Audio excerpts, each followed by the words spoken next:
무사증으로 제주에 온 외국인들이 체류 기간을 늘리기 위해 난민 신청을 하는 사례가 크게 늘고 있습니다. LNG 복합 화력발전소가 2018년 완공돼도 천연가스를 공급받지 못해서 1년 넘게 경유를 써야 할 형편입니다. LNG 인수기지 공사가 늦어지고 있기 때문입니다. 자연녹지 건축 요건을 강화하는 방향으로 도시계획 조례 개정이 추진되고 있는 가운데 읍면지역 건축 허가가 급증하고 있습니다. 관광호텔 등급 평가 기준과 심사가 까다로워졌습니다. 하지만 일부 평가 기준이 명확하지 않아 공정성 시비가 일고 있습니다. 여러분 안녕하십니까? 뉴스데스크 제주입니다. 최근 무사증으로 입국한 중국인들이 각종 범죄에 연루되면서 사회적으로 큰 문제가 되고 있는데요. 최근에는 체류 기간을 늘리기 위해 난민법까지 악용하는 사례가 급증하고 있습니다. 김찬현 기자가 보도합니다. 중국인 부부를 여행용 가방에 숨겨 다른 지역으로 빼돌리다 잡힌 40대 중국인 남성. 무사증 체류 기간이 끝나기 직전 난민 신청을 해 합법적인 체류 자격을 얻은 상태에서 범죄를 저질렀습니다. 중국인 알선책을 근거해서 그 조사 과정에 보니까 난민 신청 중인자로 확인되었으며 합법적으로 체류 자격을 가진 사람으로 확인됐습니다. 제주 출입국관리사무소에 접수된 난민 신청은 2013년 1명에 불과했지만 2014년부터 급격히 늘어나 지난해에만 200명에 달합니다. 무사증 체류 기간이 지나도 난민 심사가 끝날 때까지 합법적으로 거주할 수 있기 때문입니다. 심사가 길게는 몇 년씩 걸리다 보니 우선 난민 신청을 하고 돈벌이에 나서는 경우가 대부분입니다. 공항에서 입국 불허 결정이 난 후에 그때까지 난민에 대한 의사를 표시하지 않았다가 입국 불허가 난 후에 난민 인정 의사를 난민 신청 의사를 표명한다든가 하는 경우가 몇 건 있었습니다. 특히 난민으로 인정받지 못해도 행정소송을 제기하면 최종 판결이 날 때까지 체류가 가능해 최근에는 돈을 받고 허위 난민 신청을 도와주는 전문 브로커까지 등장했습니다. 무사증 제도의 부작용만으로도 불법 체류자와 무단이탈 사례가 급증하고 있는 가운데 난민법까지 불법 체류와 범죄에 악용되면서 제주가 외국인 범죄의 사각지대가 되고 있습니다. MBC 뉴스 김찬현입니다. 제주 지역의 전력 자립을 위한 LNG 복합 화력발전소가 이달 말 착공됩니다. 하지만 2018년 LNG 발전소가 완공돼도 천연가스를 공급받지 못해서 1년 넘게 경유를 써야 할 형편입니다. 현재훈 기자가 보도합니다. 중부발전은 이달 말 제주시 삼양동 삼양발전소 부지에 LNG 복합화력발전소 공사를 시작합니다.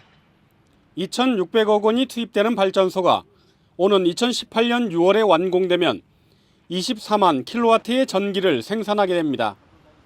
문제는 LNG 발전소가 완공돼도 천연가스가 아닌 경유를 1년 넘게 써야 한다는 겁니다.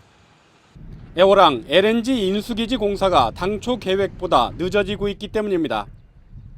현재 항만 매립공사 중이어서 인수기지 공사는 빨라야 2019년 8월에 끝날 것으로 예상됩니다.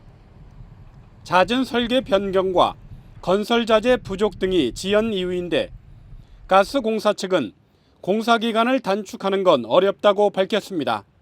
탱크 공기가 있습니다. 저장 탱크 공기가. 예. 그 절대 공사 기간이 필요한 소요 기간이 있거든요. 그래서 한 32개월 정도 걸립니다. 보통 이 작은 양은. LNG 대신 경유로 발전할 경우 대기 오염을 유발시키고 도내 가정의 천연가스 공급도 늦어질 수밖에 없습니다. 가장 중요하게는 LNG가 도입되지 않고 있는 제주도에 천연가스가 도입됨으로 인해서 얻을 여러 가지 경제적 효과가 그만큼 늦춰진다는데 가장 큰 문제점이 있다고 볼 수 있습니다. LNG 발전소 준공에 맞춰 발전 연료와 천연가스가 제주도에 공급될 수 있도록 제주도와 가스공사 중부발전에 업무 협의와 조율이 필요한 실정입니다. MBC 뉴스 현재훈입니다. 롯데그룹 비리와 관련해 검찰이 제주 롯데호텔과 리조트를 압수수색했습니다. 서울중앙지검은 오늘 오전 수사관 10여 명을 보내 서귀포시 중문에 있는 롯데호텔 제주와 색달동에 위치한 롯데 제주 리조트를 압수수색했습니다.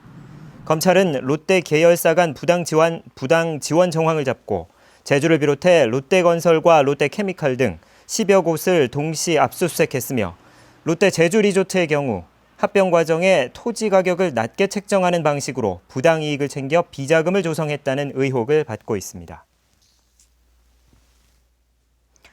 자연 녹지 지역의 난개발과 지하수 오염 등을 막기 위해 도시계획 조례 개정이 추진되고 있는데요. 사실상 건물을 짓기 어려워지는 읍면 지역에서는 조례 개정 전에 서둘러 건축 허가를 받고 있어 오히려 난개발이 우려되고 있습니다. 박주연 기자입니다. 제주 시내 한 건축 사무실. 건축 설계도를 작성하느라 눈꽃을 새 없습니다. 최근 설계 주문이 부쩍 늘어서 주말 휴일도 반납해야 하는 상황입니다. 읍면 지역 건물의 경우 반드시 공공하수도에 연결하도록 하는 내용의 도시계획 조례 개정을 앞두고 서둘러 건축 허가를 받기 위해 설계 주문이 크게 늘었기 때문입니다. 오수관로 같은 경우는 연결이 안 되는 경우들이 많이 있습니다. 그래서 그런 경우에 이제 소규모 이제 주택이라던가 아니면 이제 뭐 주택 단지들. 실제로 지난달 제주시의 건축 허가 건수는 523건으로 지난해 같은 기간보다 32% 증가했습니다. 이 가운데 읍면 지역이 70% 가까이 차지했습니다. 또 건축 경기가 달아오르면서 주택건설 사업자 등록 건수도 11건으로 지난해보다 갑절 가까이 증가했습니다. 조례 개정 방침에 읍면 지역의 건축 허가가 늘면서 오히려 난개발을 부추긴다는 지적도 나오고 있습니다.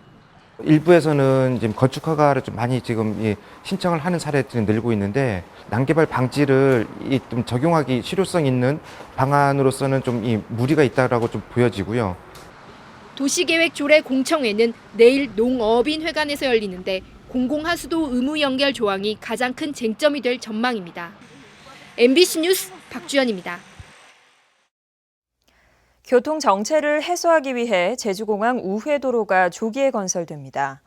제주시는 제주국제공항에서 5일시장 사이 2.7km 구간의 도로 개설 사업비 100억 원이 추경 예산에 반영됨에 따라 보상과 실시 설계 용역 등을 거쳐 내년 초 공사를 시작해 당초 계획보다 3년 앞당겨 2018년 완공할 계획입니다. 이번 사업에는 총 400억 원이 들어가는데 현재 토지 보상 절차가 진행 중입니다.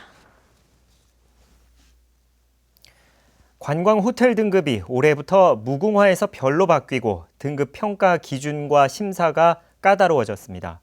하지만 일부 평가 기준이 애매모호하고 제주 지역 평가위원들이 평가를 하다 보니 공정성에 의문을 제기하는 경우도 나타나고 있습니다. 이소현 기자가 보도합니다. 제주시 내 한 일반 호텔. 이미지와 신뢰도를 높이기 위해 관광호텔 등급 신청을 준비하면서 애를 먹고 있습니다. 무궁화 등급에서 별 등급으로 바뀌면서 평가 기준이 강화되고 심사가 까다로워졌기 때문입니다. 관광호텔 바꾸려고 하니까 이게 너무 부대시에서 따지는 게 많고 막 준비하는 과정이 너무 복잡한 것 같아가지고 좀. 관광호텔 등급은 현장평가와 암행평가로 결정됩니다. 70%를 차지하는 현장평가는 객실과 부대시설, 편의시설과 함께 로비와 객실의 안락도, 인테리어, 조경 등이 기준인데 주관적 평가 요소가 너무 많다는 볼멘 소리가 나오고 있습니다. 일정한 기준이 없이 이제 직접 그 조사하는 사람의 주관만으로 이제 그거를 판단한다는 것 자체가 말이 안 된다고 생각합니다. 특히 다른 지역은 평가의 공정성을 높이기 위해 평가위원은 같은 지역의 호텔을 평가할 수 없도록 하고 있습니다. 하지만 제주 지역 호텔 평가를 주관하는 제주도 관광협회는 비용 문제 때문에 외부 평가위원 대신 제주도 내 호텔 전문가와 소비자 단체 등을 평가위원으로 정했습니다. 지역이 좁다 보니까 어찌어찌 하면은 누가 지금 나가고 있을 것이다 이러면은 정보가 새 나갈 수 있는 그런 약점도 있을 수 있습니다. 우리나라의 관광 수도인 제주. 관련 권한을 이양받은 만큼 보다 객관적이고 합리적인 호텔 평가 체제가 필요하다는 지적입니다. MBC 뉴스 이소연입니다. 제주특별법 6단계 제도 개선이 본격적으로 추진됩니다. 제주도는 신재생에너지 인허가권 이양과 카지노 매출액의 관광진흥기금 징수 비율 확대, 영어 교육도시 내 영리법인의 외국대학 설립 허용 등 70여 가지 제도 개선 과제를 발굴했습니다. 제주도는 오는 21일 제도 개선 과제를 제주도 의회에 보고한 뒤 오는 28일 도민 설명회를 열어 의견을 수렴합니다. 제주지방법원 성원주 판사는 사기와 업무상 횡령 혐의로 기소된 제주도 복싱협회 간부인 42살 이모 씨에게 징역 8월을 선고했습니다.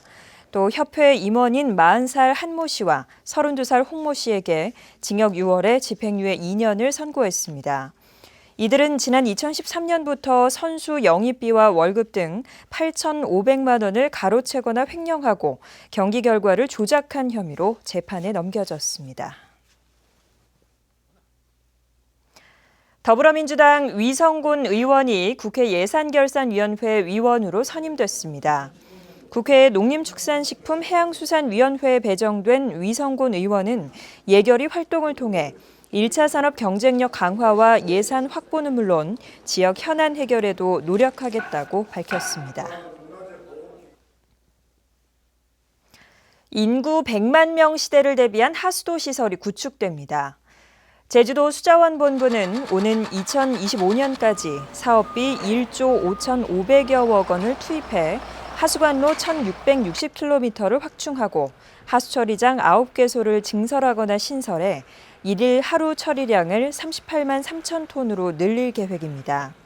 이에 따라 오는 2018년에 제주시 지역에 신설되는 5만 톤 처리 규모의 하수처리장의 입지를 전국 최초로 공모 방식으로 진행하기로 했습니다.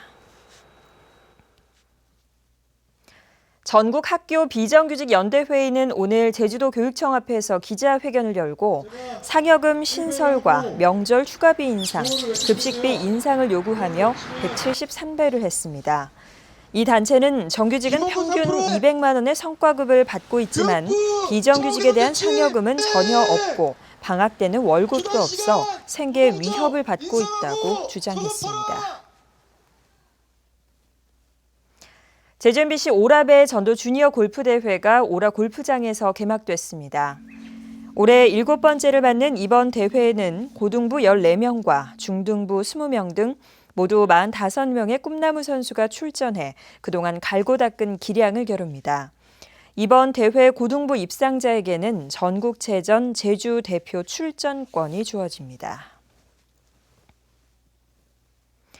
대통령 소속 문화융성위원회와 제주도가 지역 문화융성을 위한 업무 협약을 맺고 제주도의 문화예술 섬 조성 사업에 협력하기로 했습니다. 문화융성위와 제주도는 제주 지역의 독특한 문화예술을 개발하고 진흥하는 것은 물론 제주도 문화예술 종합 포털 구축과 문화원형 기록화 사업을 벌입니다. 뉴스데스크 제주였습니다. 고맙습니다.